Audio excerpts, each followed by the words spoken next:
So let's talk about SkySlope Forms, guys. Hopefully you know what SkySlope Forms is and what it's used for.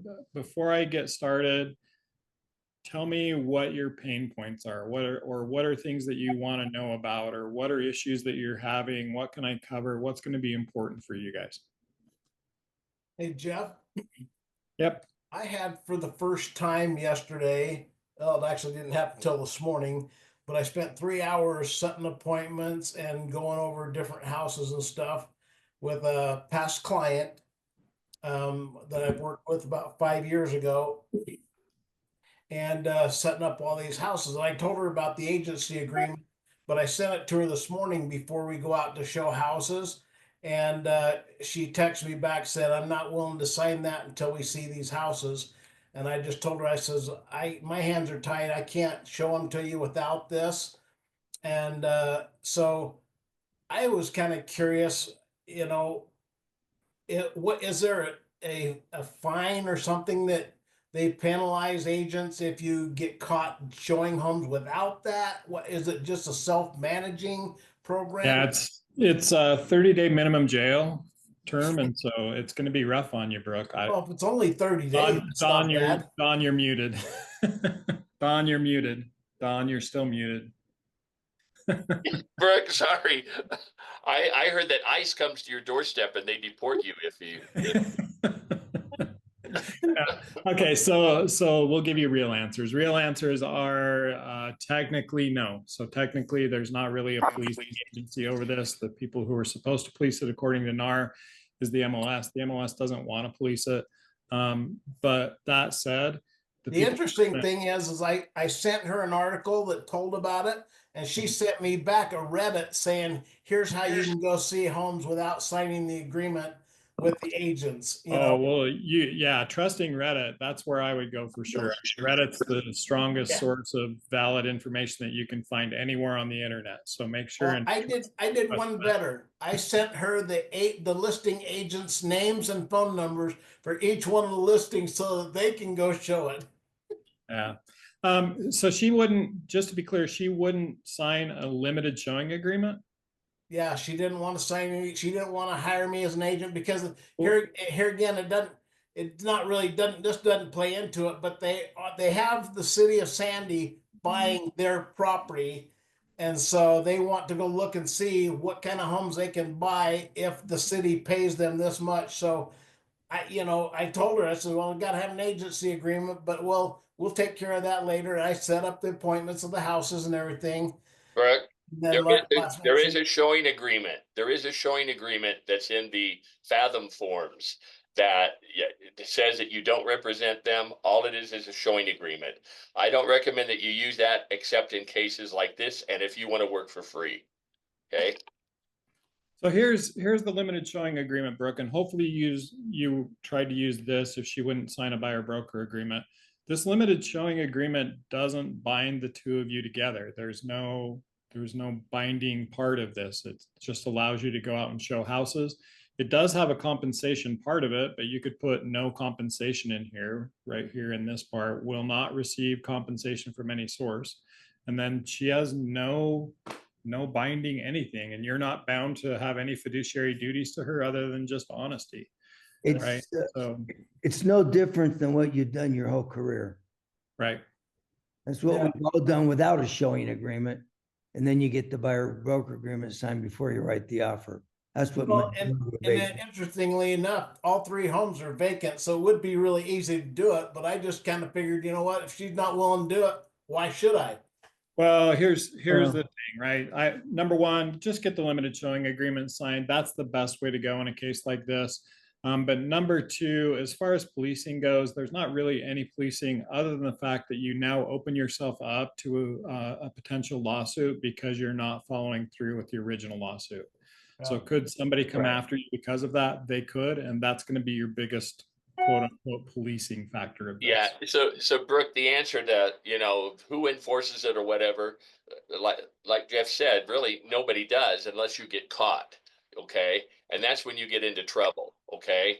So, and the showing agreement like Bill said, it's really no different than what we used to do. Some agents, I used to have a 2 timeout showing free. I go out, I work for free for 2 showings. After that, we decide if we want to enter into a buyer broker agreement, because I don't work for free after that. And that gives me a chance to see if I want to work with the client. That gives the client a chance to see if they want to work with me. After 2 showings, I figure, we should know that. This, you could do the same thing, put in that you're not charging them anything, but let them know that, you will do this for a couple of times out, and then, you would need to enter into a contract with them. Yep. Okay. What other questions? Any SkySlope questions? Anything that we need to cover there before I actually start talking about SkySlope itself? Like what are the things you hate about SkySlope, or what do you love, or what do you wish would be easier or better? Jeff, this is Lee Schlachter. Hey, Lee. MLS does not require a change form anymore if we do changes on MLS. Does Fathom still require it? If it does, can we use the legacy form? Yes, we do require that you, the MLS does not require it. We as a brokerage do require that you have something signed for a change. And you can do one of 2 things. You can just do an addendum to the exclusive right to sell that lists out the change price. Or here in IntelliAgent, if you go to Fathom Resources, I believe it's on the 3rd page. Yeah, 3rd page right here, listings MLS change form. So All this right. form, it's the same form that we've used before. Whoops, I always clicked the wrong button. Jeff, can I bring up one other thing? Thank Yeah. you, Lee, for bringing that up, because not only for changes, but that now when you do an MLS exclusion, the MLS exclusion form is now an online form under, when you click on forms, you go below the SkySlope where MLS forms is, and it's the very first form on the left when you click on MLS forms, okay? And MLS listing exclusion form. But guess what? You can't print that. So we don't know if you did that or not. So we require, in addition to that form, and I've hollered at them, I've told them, why don't you make this a printable form for those companies? So we want to make sure that you're doing that.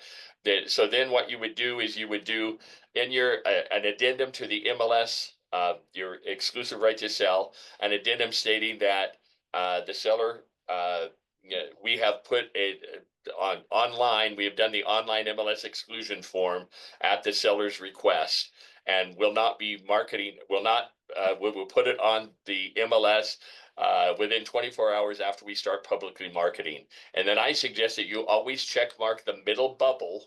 There's 3 bubbles on there. The middle choice, which is do not submit the property to the MLS until the listing is publicly marketed. That way, you don't have to change it. You're not committing to a date or anything. That way that if it takes a week or if it takes a month, you're covered. As long as you put it on the MLS within 24 hours after you start publicly marketing it. Marketing it within your own organization is not publicly marketing it. So you can bring it up in a team meeting or something, and that is legal to do. And to Don's point, the bottom of this form, the last sentence, this one down here says, by submitting this form, I certify that I received prior written permission from the property seller to delay or withhold the listing from the MLS. So you have to have written permission to do this. Hope that helps. What else, guys? Can a text or an email suffice for that, Jeff? No, not, I mean, technically it could, but not for us. We need an addendum to Signed form. IRS. Yeah, it's got to be signed. You have to have the signature of your client. What other questions do you have? Or if nothing, I'll just go ahead and jump into SkySlope Forms. Jeff, I guess I would say that I know there's like a ton of different ways to maybe get to the same thing. And so I guess I'm just curious to watch your most streamlined method. Is someone else talking? Okay, I got her muted now. Go ahead. Your streamlined method of getting into SkySlope Forms? Oh yeah, I'm just wondering if I'm doing it the most efficient way, I guess. Okay. I mean, I'm doing it, and I don't think my method is necessarily wrong per se, but maybe there's a better, more streamlined method of doing my forms and documents. So I'm just curious to kind of see how you do it. But Okay. So let's start off with this, and I get this question more frequently than I thought I would. Still, we've been Fathom now for 3 years. Has it been 3 years now? It 3 has. years, and I still get this question of I'm going in and I'm trying to log in and I can't get logged in. And what I find is, let me start a new tab here and go to SkySlope. SkySlope has, if you go to skyslope.com and you go to log in, SkySlope actually has different products that they use. And the product that we used to use with iPro, for those who came from iPro, was the SkySlope suite, this top one, SkySlope. And the one that we currently use that we get free through the MLS is SkySlope Forms. And so if you go in and you try to log in with your SkySlope account, you're going to get a message that says, hey, your account's been deactivated and you can't use it anymore, right? And that's the reason, because all of our iPro stuff, that all went away, it got deactivated, and we're now on SkySlope Forms. If you're a member of Utah Real Estate, that's for free with your MLS subscription. So there's a difference between those two products. You can technically go in and log into SkySlope Forms through here and get into SkySlope Forms, but this isn't the easiest way, right? The easiest way is definitely to start on the MLS itself. And let me just read here. I'm new to Fathom. When I was a previous brokerage, we never used SkySlope, only DocuSign. So I'm new to it all. Anything shared with SkySlope and how it works would help. Okay, great. Perfect, Alicia. And if you get going, Alicia, and you've got questions on this, even while I'm driving, I can tell you where to click and what to do. So call me anytime on this. So this is provided, it's SkySlope Forms, it's provided. There's a button here off the home page of the MLS right here for SkySlope Forms. And the other way to get to it is just go to Forms, and there's a button here as well. And this automatically logs you into your account with SkySlope Forms without having to do anything else. It just automatically takes you directly into SkySlope Forms. It will take you straight into your dashboard if you've ever been there before. If you've never been into SkySlope Forms yet, you will come into like a login page and set up your profile and all that kind of stuff. But once you're set up, it will automatically bring you into this main page here. The first thing that you're going to want to do, and I'll go through this fairly quickly, but there's a couple of very key things in here, is set up your profile. And if you haven't set it up, go to the top right corner where your initials are, click on that and go to user profile. And in this, you're going to want to make sure, especially if you're in the Orem office and you moved, you'll want to make sure this is updated. So your personal information will be here.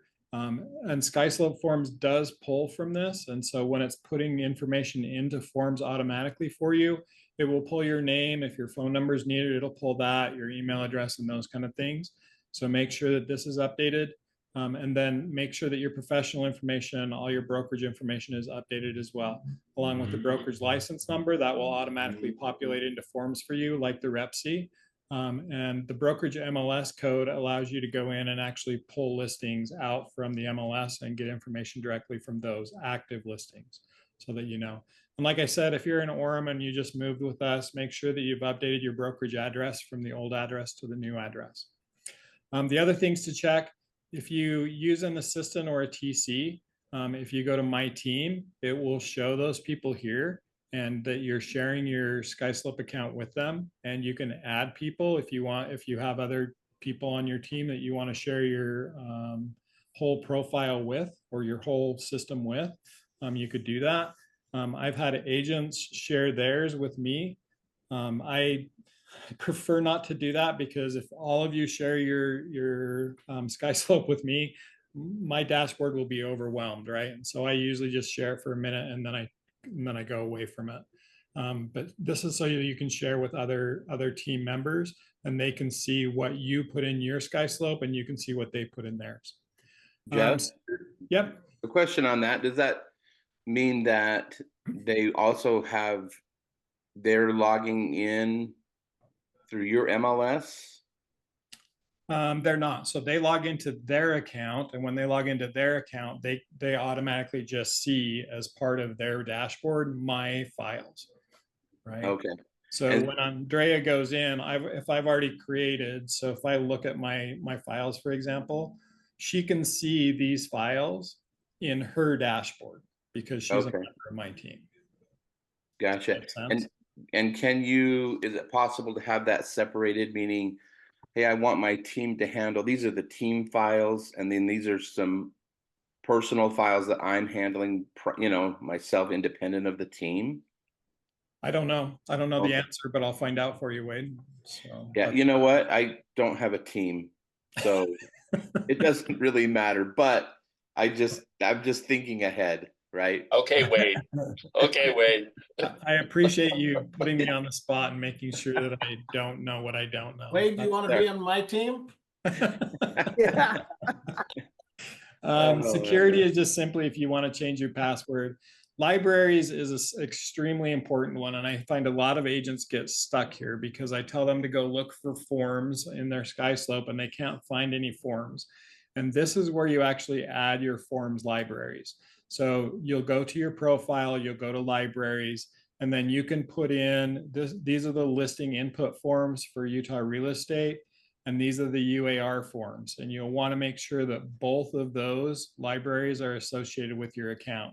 Now, if they're not, you just simply go here to search library, and you can see that there's all kinds of libraries in here that you could pick from. So if for some reason you wanted the Alaska real estate forms, you could add that to your account. And then you can see all the Alaska. Jeff, stop giving them ideas. All of a sudden, we're going to have a bunch of Alaska reps I know. going to be rejecting. So, Hey, Jeff, yeah. back on the MLS ID, Yeah. we have, besides myself, we have other agents that belong to multiple MLSs. Can you put more than one MLS ID in there? I don't know that because we only use basically one. SkySlope Forms is only offered through one MLS, right? And so this is actually asking for the brokerage MLS code that is associated with URE. If you're part of Washington County, I don't know if it will pull Washington County in because Washington County is not associated with SkySlope Forms. So do we use that 88390?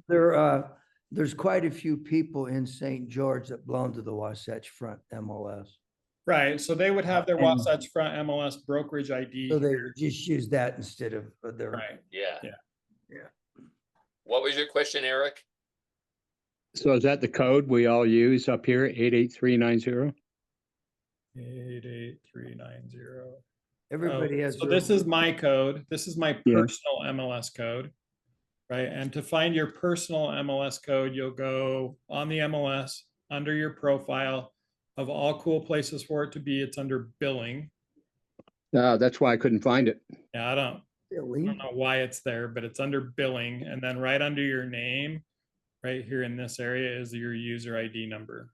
Got it. So that's Thank your personal code that you'll put in your agent MLS code. And then the brokerage code, this is Orem's brokerage code. If you need your own personal, if you need your particular brokerage code, reach out and we'll make sure you get your brokerage codes corrected. So that was libraries. I don't know why it's doing that.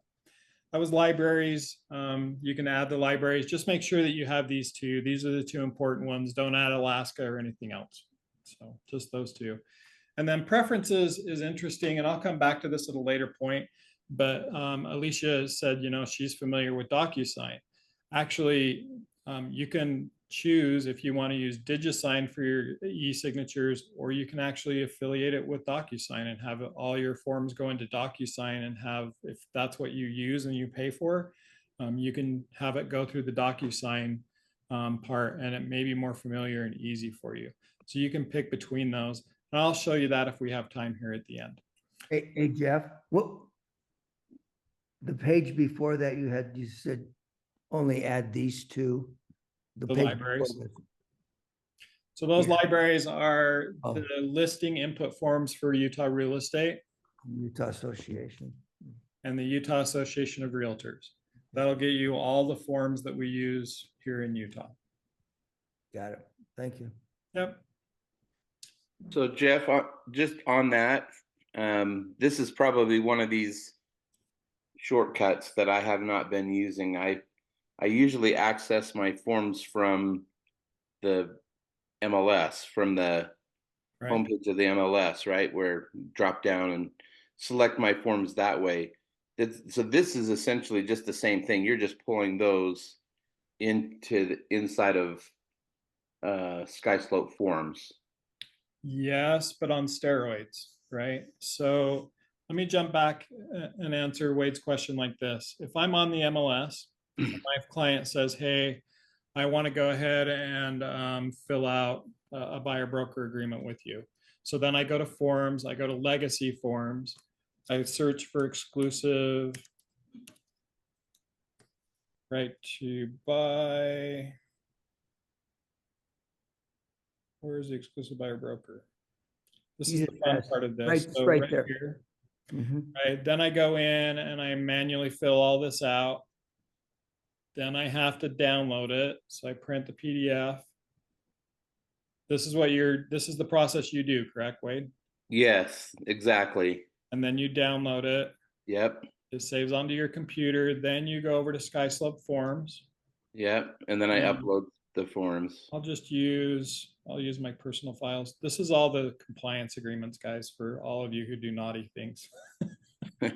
Wade, Wade, when you start doing this, Wade, it's going to change your life. Yeah. Okay. Then Wade goes in and he clicks upload documents. He finds that document that we just downloaded. I think it's that one. Correct. That's exactly how I do it. And then you go in and fill out this form. Wade, I do the same thing. Right. So. Yeah, but Jeff, Yep. I mean, because the one comment that I hear, and that's one of the reasons why I'm here today. I don't know how to build a packet in SkySlope, but you can build a packet on the MLS. Can you do don't it need to build a packet anymore because it's literally amazing. And yes, Don, you can build a template that actually starts out automatically with all your forms in it, right? So to Wade's point, that's one way to do it, right? The other way, and this is only for the buyer agreement, just so you know, because they've already got this set up. But let's say my client says, hey, I want to go show houses. I want to sign a buyer broker agreement.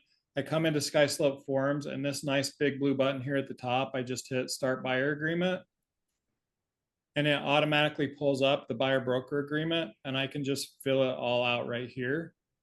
I hit prepare signature and I can add in the people who need to sign and get it signed directly. And I've skipped all of the MLS steps of putting it all in, downloading it, all of that. Wow. Right. So that's automatic for you. It's super easy, especially if you're doing a buyer broker agreement. That's a super easy way to do it. And also, Jeff, you can add there the due diligence and the wire fraud. Yeah, so if I'm in here, and I'll actually show you this as well, down here in the bottom corner, right, there's an add form. So let's say I just want to add those in. I can go in and add a form, search for due diligence. So if you have those libraries added, right, then then these forms automatically come in, right? This shows me all of the forms. If I want to scroll through and find them, I can do it that way, just like in Utah real estate, or I can just search for them. So now I've added wire fraud and due diligence. And now I have all three forms here that I can just fill out automatically. Hey, Jeff, since I bought that showing agreement form from the Washington County Board for us all to use, is there a way to add that in here? There is, but it's kind of a workaround. So it's actually easier to fill it out just through IntelliAgent. Yeah. go into this, fill it out here. So wherever that is, fill it out on your computer and then download it and upload it into SkySlope Forms. But there is a way to do it. You could add it in a template and use it as a template. That's the advanced class, Bill. Yeah. I can certainly help you do that if you want. Yeah, and I'm far from advanced, so Hey, It's Jeff, okay. I'm in the Jeff, old advanced class. what about adding the affiliate form easier than the going in and having to upload that each time and put that in your or your buyer's packet? Sure. So let's talk about templates then. Okay. So let's say that let's first do this, right? The first thing that I would do if I'm coming into SkySlope Forms is I would create a file, right? That's the normal thing that you would do. You probably wouldn't start by starting a buyer agreement, though you could. But what I really want to do is start a buyer file or a client file for my clients, buyer or seller, right? And I can start with a buyer, a seller, a tenant, or a landlord. You guys are probably only going to use buyer and seller. So we'll use buyer at this point, and John Doe, put his email address in. Right. And then if you know the property that you're going to be writing a contract on, you can actually go in and type the MLS number in and pull that in. Wow.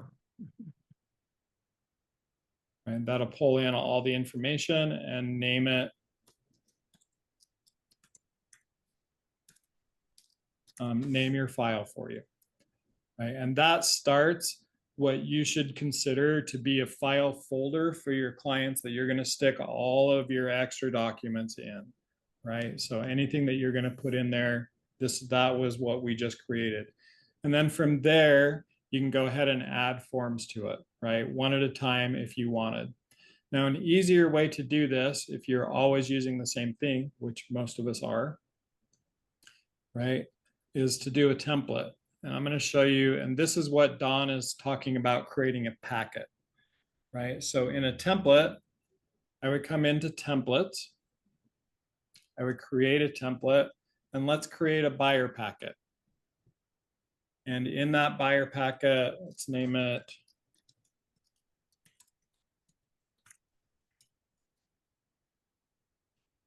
in that standard buyer packet, I want to have the exclusive buyer broker agreement.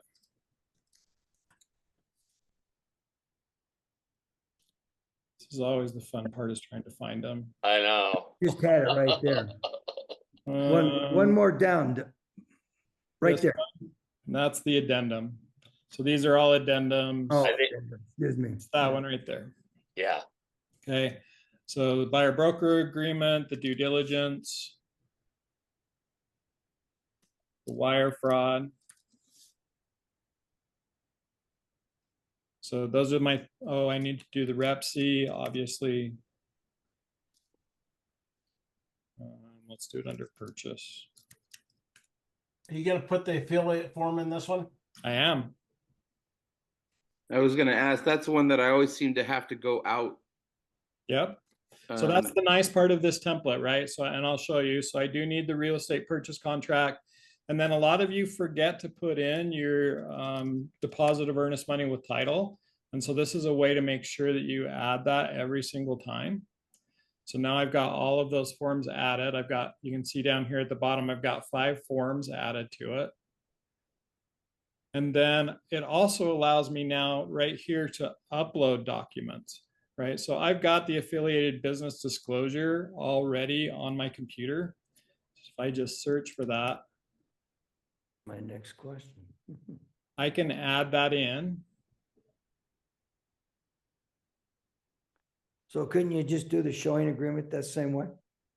I could, yeah. And normally you're only doing a showing agreement by itself, right? But you could add a template and name that template showing agreement, and then it would always be here and you could just add the showing agreement to it. So certainly could do that. And so now I've got all of the documents that I need, right? And so this is how I would do it. I would go in here and fill out the things that I would normally use. For example, Fathom Realty and my name. If I have a percentage that I always charge 9%. So I would put that in there.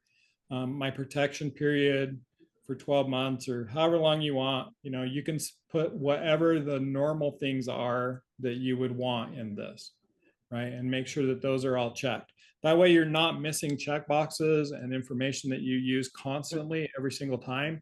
It makes it done and ready to go every single time you start this packet. And once you get this all filled out, so everything in that you need, you save this template at the bottom. And I now have a standard buyer packet. Okay. If I go back now, so here's my file that I just started with my buyers. If I go into them, I can just apply a template right here, right? Apply my standard buyer packet. And you can see it brings in all the forms that I need already ready to go.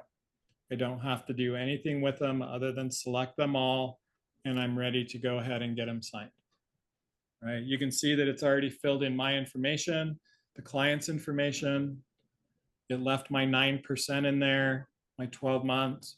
And so these are all filled out how I had them previously so that they're ready to go. I have a question, Jeff. Okay.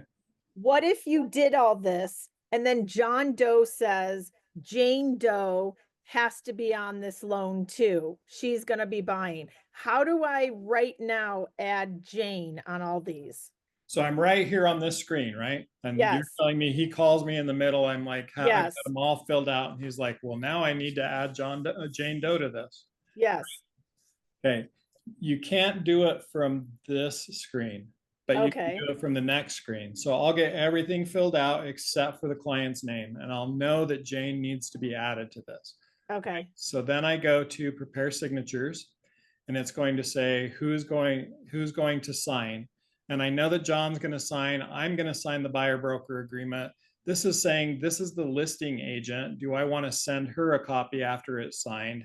I would tell you not to. My preference is not to do that, just to leave her off with no action at all, and then email her a copy after everything's signed to make sure you review it, have everything correct. Plus, if I do this, she's going to get a copy of my buyer broker agreement and the due diligence and like all the other junk, right? So I always tell you, don't include the listing agent in this. So I've got John and me that are going to sign, and I know that somehow I've got to get Jane to sign in this. And so I'll go next. And you can see that there's now this recipient box over here on the left-hand side. And on this recipients at the end, there's this three dot menu. And I'm going to edit who the recipients are. And I can now add a new recipient. Jane Doe.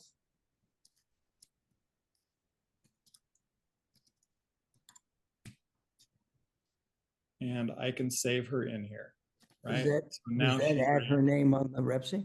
It does not. And so I would have to actually add it back here. I forgot that it didn't add it. So back here, I would have to add her, right? Add down below. So does that make sense? Here's the other way to add her. I can add her here and just add Jane Doe in.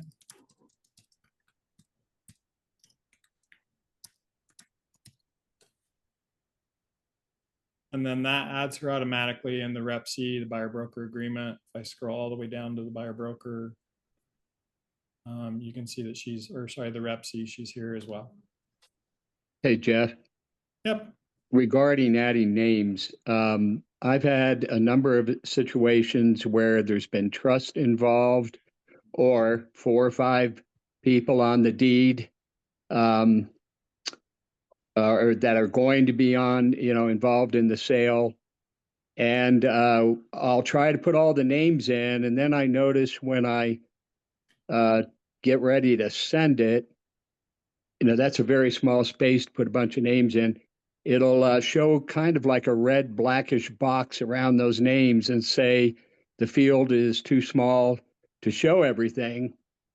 And I'm not sure if I send it, if the names are going to actually show up, or if I have to put them in off, like below that line manually or somewhere, try to fit them in. There's a couple of ways to handle it.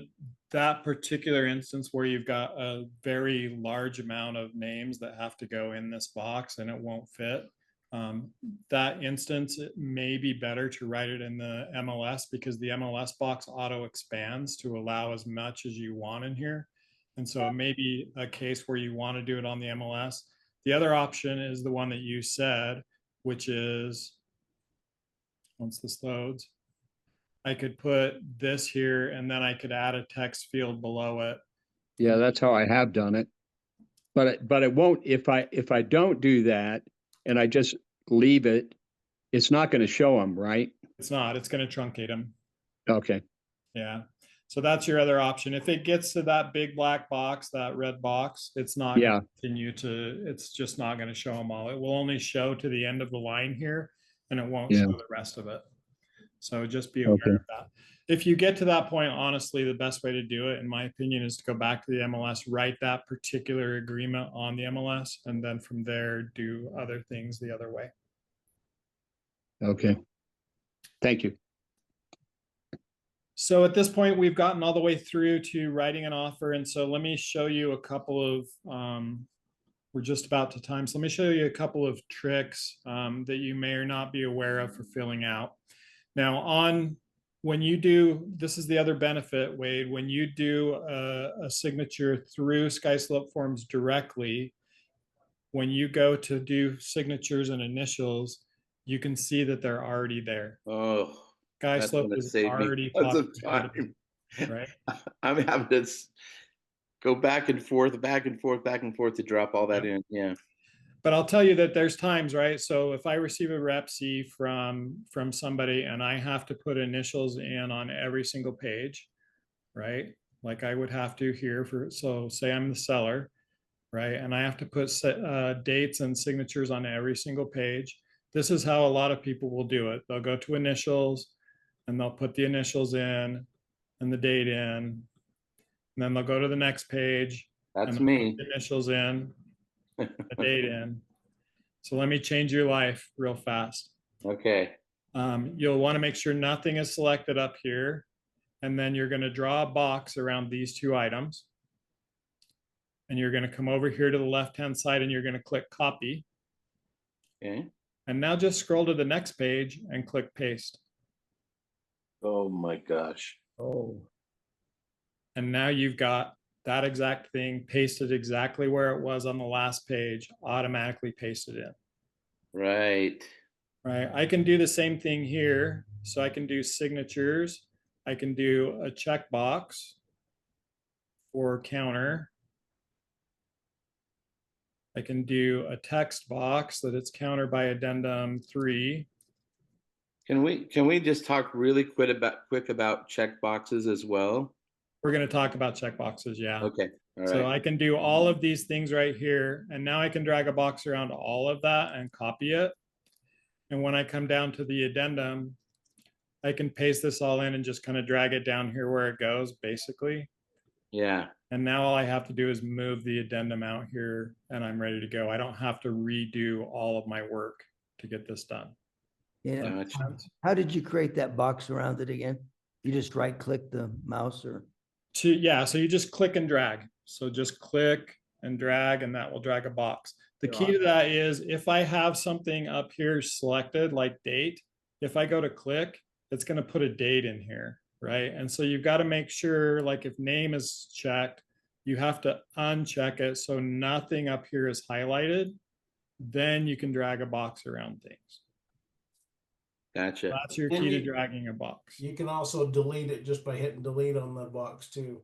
Yep, if I have a box highlighted, I can hit delete and that will allow me then to start dragging stuff. Okay.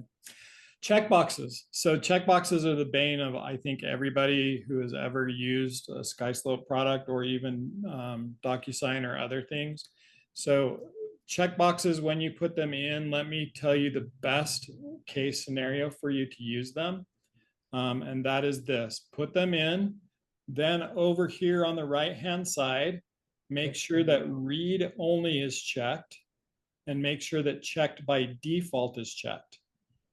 If those two things are checked, then your clients can't change it and it's already checked. So they won't get the option to check it or uncheck it or do anything with it. It's just automatically checked. You don't have to worry about whether or not that checkbox is checked or not. Did you have another question about checkboxes, Wade?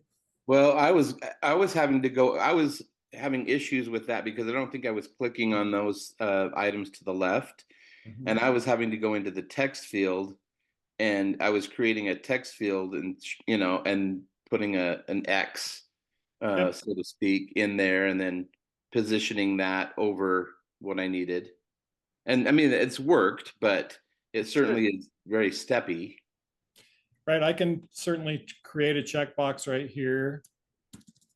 And put an X in it, and that's gonna basically look like a checkbox, which is fine.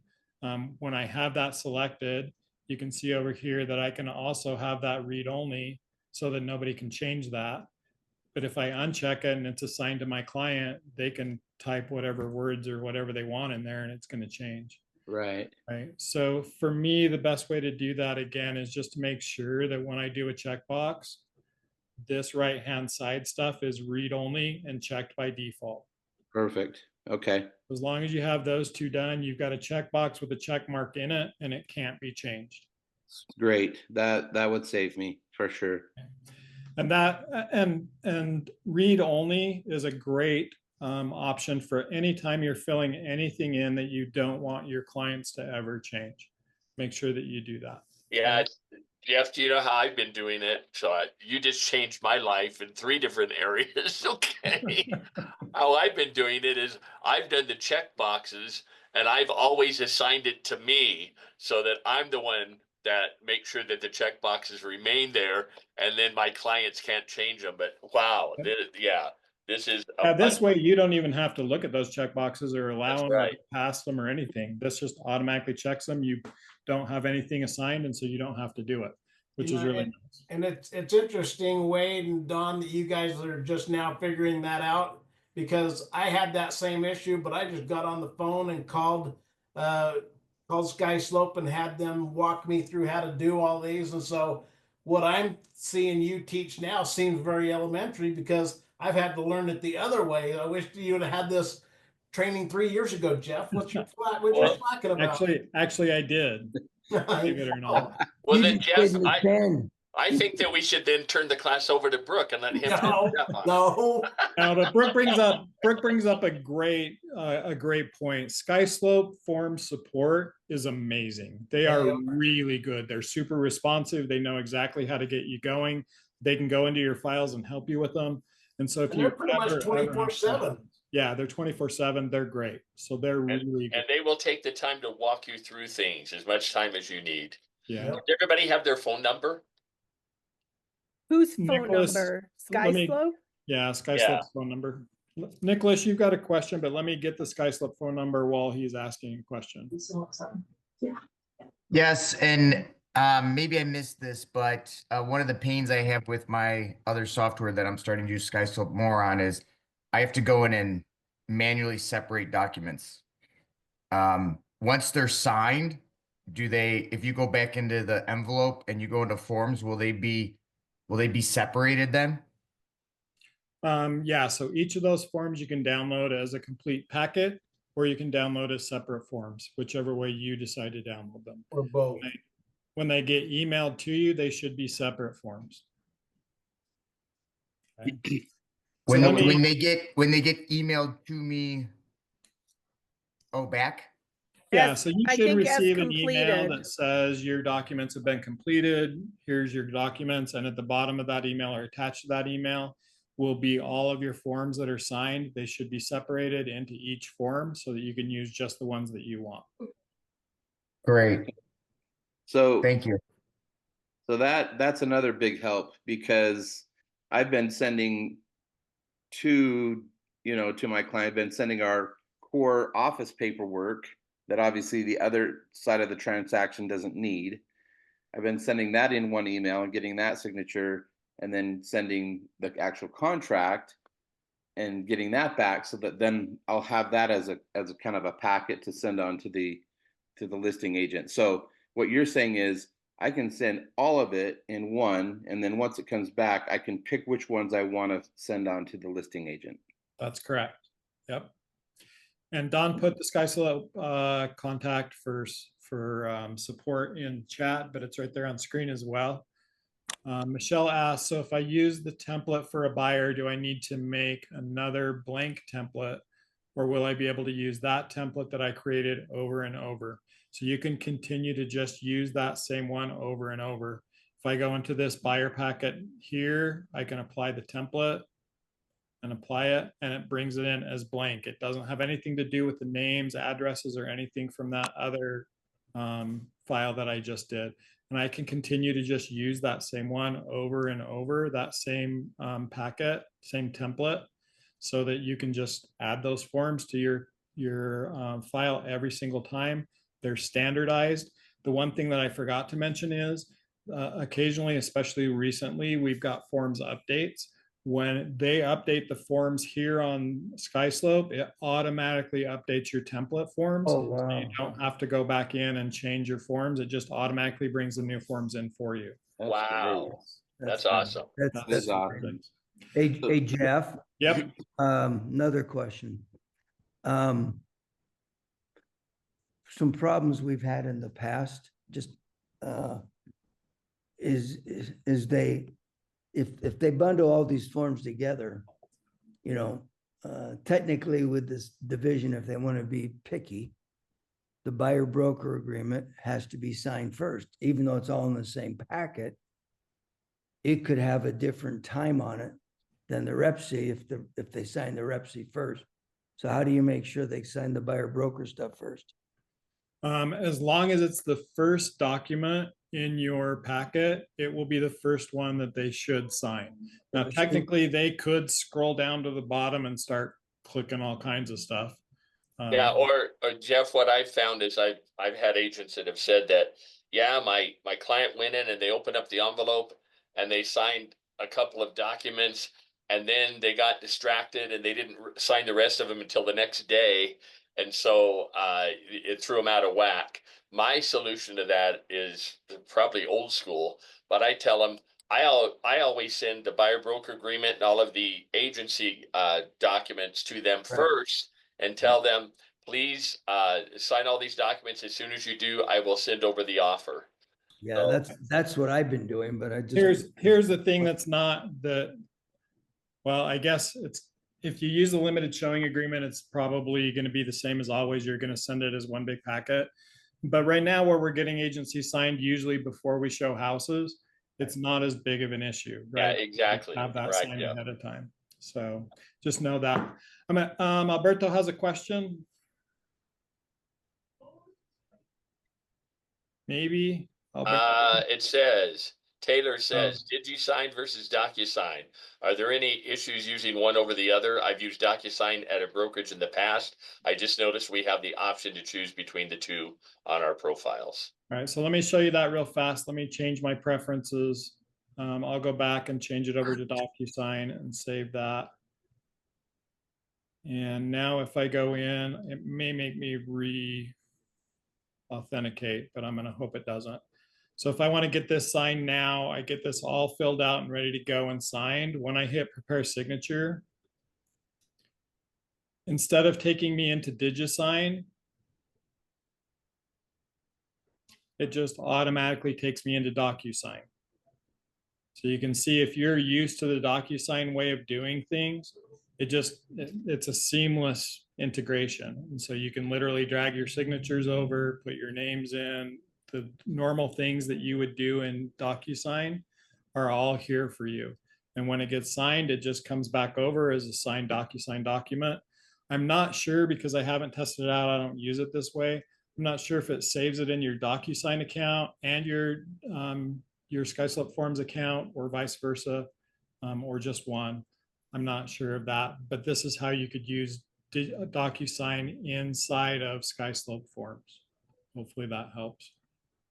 Jeff, do you see any reason why an agent should keep their DocuSign account if they learn DigiSign, or is one No. signature platform good enough?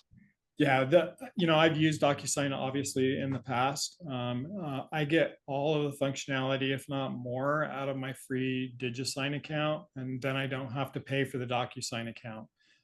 If for some reason you just love DocuSign and it has the features that you love and it feels good to you, feel free to continue to use it and integrate it here into SkySlope Forms. That makes it easy for you not to have to change your platform too much. But other than that, I would say, look, it's free. Well, it's included with your MLS subscription, your monthly subscription. So I would tell you just to use. It's sort of free, sort of. So just one last one before we Wait, move Jeff, on. I have a question before you go. Hey, Oh, Jeff, man. All right, Lisa. Okay, go to create. Go to create. Create. Okay. Now we have a seller Seller and it's in a trust. in a trust. This is where I'm confused. Well, this and many other places. Yeah, you're very confused always, but what's your question? Yeah, How Lisa, I do- know at least 2 or 3 places that you're confused. How do I put this in so that when it goes to the next page, it makes sense and I'm getting the right signatures? Yeah, so the signature block when it goes over will be whatever you put here. So if I put Jane Doe See, and I put I've Jane always, Trust. Okay. Go ahead, Bill. yeah, I've always typed in trust after the last name. So Yeah, so here's Doe, here's- comma, trust, Doe, Yep. comma, trustee, you know. Yep. And that's what I was going to mention is you need to make this whatever that signature block is going to be, right? So if this is an LLC, this would be like owner, right? Right. If I can spell. But so the Repsy is going to show this as the seller. And then when she goes in and signs and clicks, this is the name that should show in the seller box and the signature box. Does that make sense, Lisa? Lisa, Lisa. you're muted, Lisa. You're muted. I can hear her yelling. Yes. She's outside my office. I can hear her out there yelling. I think I can hear her all the way here in Salt Lake. I think I heard you, Lisa. Hey Jeff, just super quick. I had a quick comment that has Yeah. helped me a lot. When you go to the file, the one that you were using, Mhm. then you can do there. Like if that's a client, you can do envelopes on top, Yep. and then you can just add another house or another MLS form and everything. So that's what I've been using. It's been helpful. I don't know So where it comes envelopes, from. there's no way for you to add an envelope directly from the envelopes tab. This will show you the envelopes that you have. And so every time you create an envelope and send it out to your client, there will be a list here of all the envelopes that they've signed. Let me show you that in an actual client file. So for example, in this one, you can see all the different envelopes that I sent to my clients, the ones that got completed, the ones I never sent, the ones that got canceled. And I can go into each of these and see the documents and what was actually signed. Jeff, Yeah. can you also click on the 3 dots and show them how you can, if you ever, I've had people call me and say, Don, you need to sign the document I sent you. And I did. You can go in and you could view the history so that you can see where it is held up. It'll tell you who has signed and who it's waiting on. So that's been kind of a lifesaver for me as far as being able to help agents to see where their documents get stuck. Yep. Perfect. So that's a good place to know who's signed, who hasn't. If it's in stage, it will show like 2 out of 3 have signed, and you can see over here in the view history who has signed and who hasn't. To Nicholas's question, this is where when the envelope is completed, if I click on these 3 dots, I can download the envelope as single PDF, which is all of them combined, or I can download it as individual PDFs, which is each contract in its own PDF as a zip file. Right? And so you can download either way. Okay. So You can't, go ahead, Alberto. where you start a new envelope, it's in forms, right? Then you start like new envelope, or how do you start a new envelope? So yeah, to start a new envelope, an envelope is created anytime you have forms and you Okay, send them for signature, that creates a new envelope. great, awesome. Jeff, one other thing. Yep. Sorry, because I saw that you did this, and I am not good at this. Can you go back to where the envelopes were? Yep. And sometimes if I'm creating a file or whatever, and I stop in the middle of it, so I exit, then I have an envelope that it's already created that I don't need. And so I have all these extra envelopes because I keep exiting out and whatnot. And every time I exit out, it creates a blank envelope. Is there a way to, when you're in the middle of a file or whatever, that when I saw you do it, when you exit out, that it doesn't create another envelope for you. It just lets you go back to the beginning of where you were starting. Yeah, so if you're in the envelope and you're filling it out and you go to, and you're in the signatures and you decide, I don't want to do this and I don't want to keep a draft of this, when you go back out, let's see if I can go into this one. I've already saved it as a draft, so it won't work. But instead of saying save as a template, it will just say exit here instead of save and exit. So it'll have an exit and a save and exit. If you use exit, it won't save a draft. It won't save a draft of the envelope. If you save and exit, then it saves a draft of the envelope. Hey, Jeff, can I add to that? Because I had the same pain. If you go up to the top and you see the back arrow at 3243 hideaway, it'll automatically save it without creating an envelope, Don. So it'll save your progress without, because I was saving an exit and then I had 13 envelopes for the same transaction. But I think if you just back button that, it saves your progress and doesn't create a new one, I think. Yeah, it just uses the exit functionality. So it's the same as clicking exit here, or you can click this little back arrow here. Either one of those work. You guys, I love this. You all come across little things, and Jeff's expertise and sharing is the way that we're going to learn all this stuff, you guys. Jeff, Yep. I've got so back when you were working on that, you had pulled up the template, had all the information up at the top. When you scrolled down, and it automatically went to the signature panels, and they were already filled out. That part, I think I maybe looked away from the screen. How did you do that so it automatically just, we didn't have to drag and drop and copy and do all that? You don't have to do anything, and that's a nice part, Jim. So I select these 3 documents that I need signed by my client. If they're SkySlope forms, right? I've added these from SkySlope. Now you'll notice I'll add the affiliated business disclosure instead, just so that you can see the difference. The affiliated business disclosure here is one that I uploaded directly from my computer. The buyer due diligence and the exclusive buyer broker are actual SkySlope forms. And so when I go and fill and send, I fill out all of my information on this that it's supposed to have within the fields that can be filled in. And then I prepare signature. You'll notice that I don't have to do, went to DocuSign. Probably have to change back. I don't know if it does it in DocuSign. I guess this will be a good test. DocuSign doesn't do it. So there's a good reason to use DigiSign right there. Yeah. Instead of DocuSign. So if you use DigiSign, it automatically fills it in for you. So let me go back and change my preference, and then I'll show that to you, Jim. Okay. Yeah, DigiSign won over my allegiance because of that kind of stuff too. Yeah, it automatically fills for you, which is super nice. Oh man, that'll save so much time. It Yes, does. It does. I grab my 2 documents, I grab my affiliation, I go in, I fill out all the fields, I hit prepare signature, and this is where the magic happens.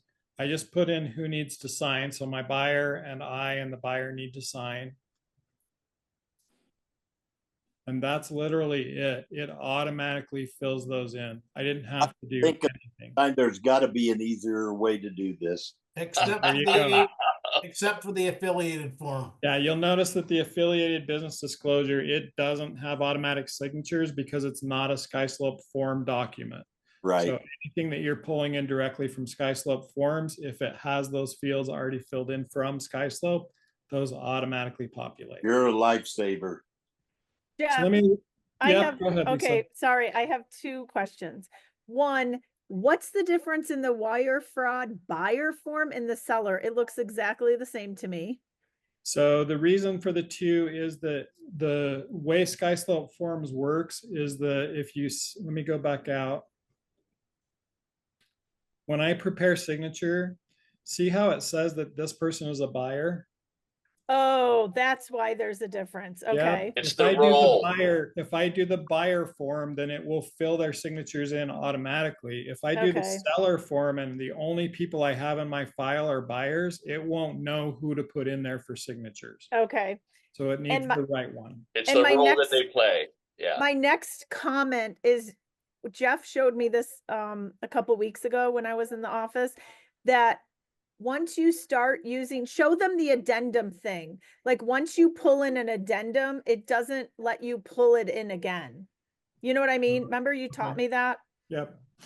So a lot of people, when they go in, get confused about this one. So if I'm adding a form, and let's say that I'm adding to the lease agreement, oh no, it's right here. So add an addendum to the REPC, right? If I add an addendum to the REPC, and I go in and fill this addendum out,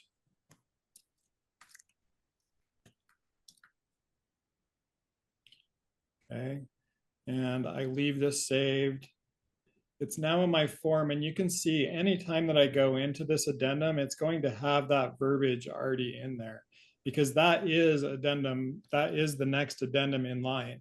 So now if I want another blank addendum, I can't reuse this one. I need to go back, and you can see that addendum one's already been used. It's already been added to the file.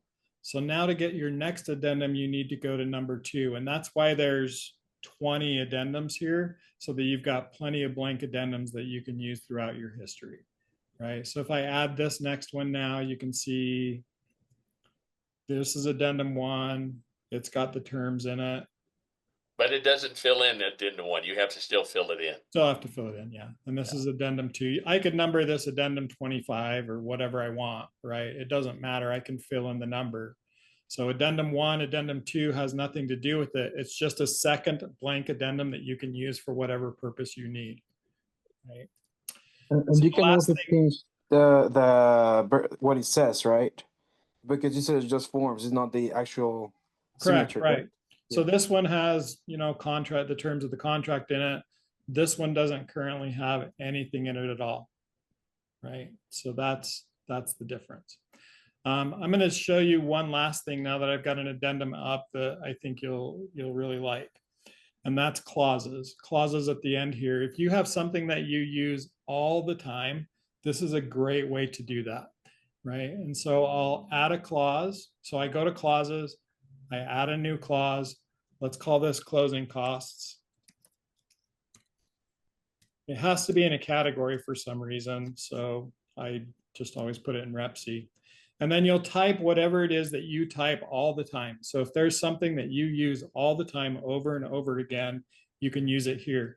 My suggestion to you is if you use the clauses that are already on the MLS, that you copy and paste those over to be a clause here, right? So for example, I use this clause all the time, seller's contribution to closing costs, right? And if I want to use that instead of the addendum, if I want to use that inside of another addendum or whatever, I can save this now as a clause, right? All I do is type in what I want and I create it. And you can see that clause is now here. Jeff, is the closing cost addendum in here? It is. There is a closing cost addendum that does the same thing. Yeah. Yeah. Okay.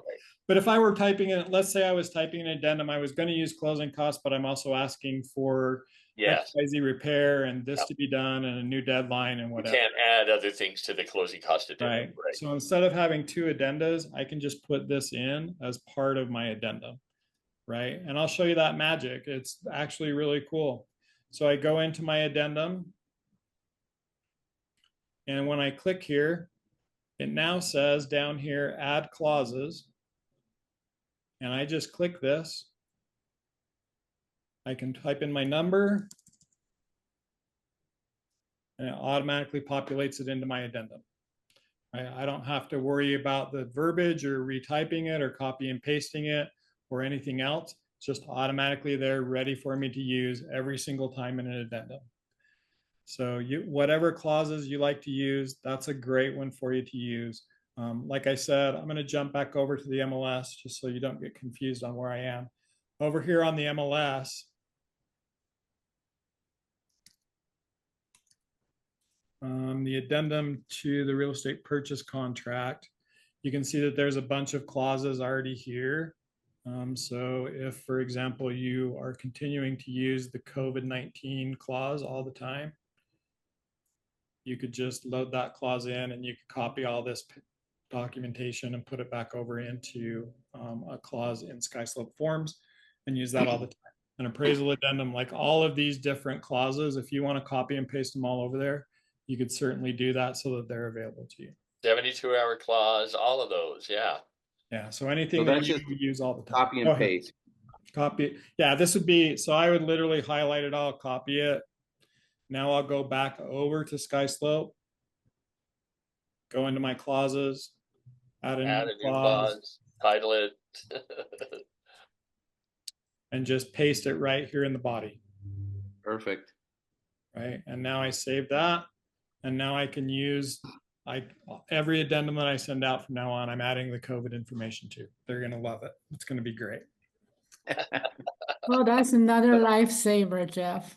So there's a clauses for you. All right, So guys, Jeff- we're past time, but I'm happy to answer questions. So what other questions do you have? Yeah. So really quick, like back when you had the template under this packet, and you had that buyer standard buyer packet, Yep. You can add as many documents to that you think you might use, right? Like you can just throw another addendum in there, so that because once you open up that packet, you get to select which ones you want to use. Correct? Correct. So I'll just add a bunch here just for the fun of it. I guess it doesn't even really matter. So I'll save my template. I'm going to quickly create a new file so that it's blank so that you can see this function. So almost better to create a large packet with anything you think you might use, and then you can be selective as to. I would say create a packet of the things that you most commonly use. Yeah, I wouldn't. Here's why, because it's just going to clutter you up, right? But you theoretically could do this. So now I add the template to it. It adds all of that, including these addendums that I'm not ever going to use. So let's say I just want to have these couple of forms signed.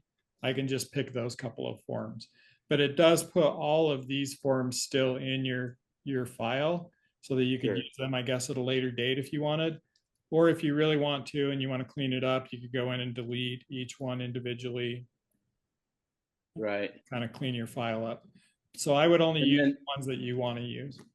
Right. So when it comes to, let's say I've got these documents, but I always like to send things in a certain order, right?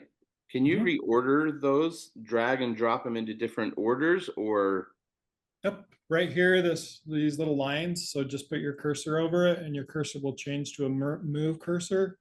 And then I can click and drag and move them whichever order I want them in. Okay, so that's just in the next step into the prepare. Yep, that's in the prepare stage when you're typing everything in. You can move them into any order that you want. Okay, perfect. Thanks, Wade. Good question. That I had the same one. Jeff, I have a question. Yeah. So when you were talking about when you're responding to an addendum or something and you were doing that copy and paste, the signature and the date on the bottom. Yep. If you have more than one person that is on that document, if you copy both of those signatures, it will paste both signatures. Yep, I'll show you. So if I were, you can do it for two people, right? Yep. So I've got two signatures here, right. Blue and orange. I just drag a box around both of them and copy that. And by the way, for those of you who like keyboard shortcuts like I do, you can use Command C or Control C and Command V or Control V for copy and paste. Now you're just showing off, Jeff. Yeah, so I can just hit exactly. I love showing off. That's No, my I favorite. even knew that, Lisa. Right. So. And I can just paste this in as many times as I want, anywhere I want, right? Perfect. On as many different documents as I want. Okay, thank you. Yep. Other questions? It is funny to hear all these questions come up, and they're all things that I've had to learn, but I learned it through trial and error and calling tech support, SkySlope at 3 o'clock in the morning, and they answer, and I've got their focused attention because they don't have anything else to do but sleep. Yeah, And, but a lot of us don't have insomnia like you do, Brooke. I know. The funny thing is, I was a DigiSign at their headquarters the other day, and they've got a big wall of names of phone numbers not to answer, and yours is the biggest. So Yeah. I don't know how that Are you happened. saying me or Don? You. No, you, Brooke. Oh. You, Brooke. It says Oh. do not answer, Brooke Gardner 555-1212. I don't know They why. they must not follow up because they do answer every time. Dang. Other questions, guys? Yeah, I do have one more actually. Yep. So I know that in some of our, office paperwork, like buyer agency agreement and these kind of things, where we're only taking signatures from that particular client, there seems to be plenty of space on the bottom for signature and date. But when you get into the REPC, especially that right-hand side, where that's, I think, typically for the buyer's signature, when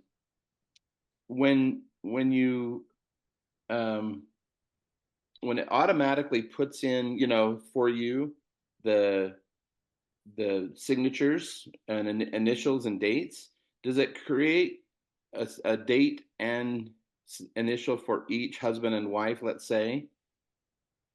Or does it, on the I rep usually put in itself? there both initials and then I only have one of them put the date because. Oh, you're talking about right here in the initial Yes. spot. So one date is sufficient. You don't need both, but I'm pretty sure that it puts both stacked with dates.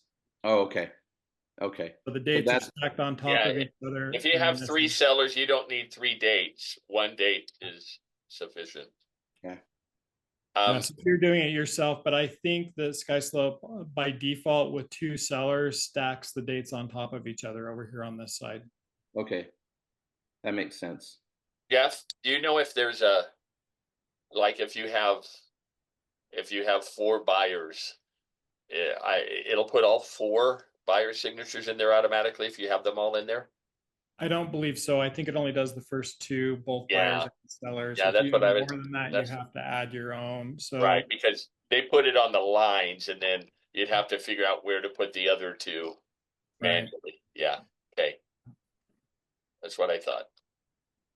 Jeff, you probably already covered this, but I've noticed sometimes that you put the signatures on there and it'll put it at the bottom of the page instead of where it's supposed to. That's because you clicked one extra time or something and it inadvertently put it in there somewhere.